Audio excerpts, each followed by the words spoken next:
नमस्ते मंडळी, सर्वांना रामनवमीच्या शुभेच्छा. सकाळी लवकर उठून घरातली सगळी कामे उरकली, देवपूजा केली, देवाला नैवेद्य दाखवला आणि दुर्गाची आजी आणि पप्पा सकाळीच येऊन गेले होते रामाच्या पाया पडून. मी राहिले होते. मी आज ठरवलंच होतं काही करून रामजन्म बघायला जायचंच. दरवर्षी काही ना काही कारणाने राहतच होतं. भरपूर ऊन होतं म्हणून आम्ही दुर्गाला झोपूनच रामजन्म बघायला गेलो होतो.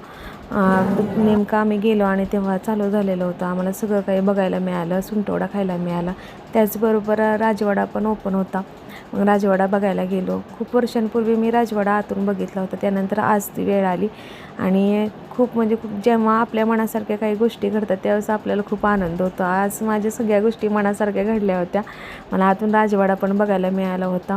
खूप सुंदर राजवाडा आहे आणि खूप वर्षांपूर्वी मी आतून बघितला होता. त्यानंतर आज वेळ आली. देवाचं दर्शन पण खूप छान झालं. आम्ही घरी आलो आणि आज जेवणामध्ये बेत होता पुरी, छोलेची भाजी, बटाटा, शिरा, भात असे बघा जेवण केलं. मग संध्याकाळी आम्ही दुर्गाला घेऊन गेलो मिरवणूक बघायला. लांबच थांबलो होतो आम्ही, कारण खूप मोठा आवाज होता, दुर्गाला त्रास होईल म्हणून आम्ही लांबूनच मिरवणूक बघितली. अशा प्रकारे आम्ही रामनवमी साजरी केली.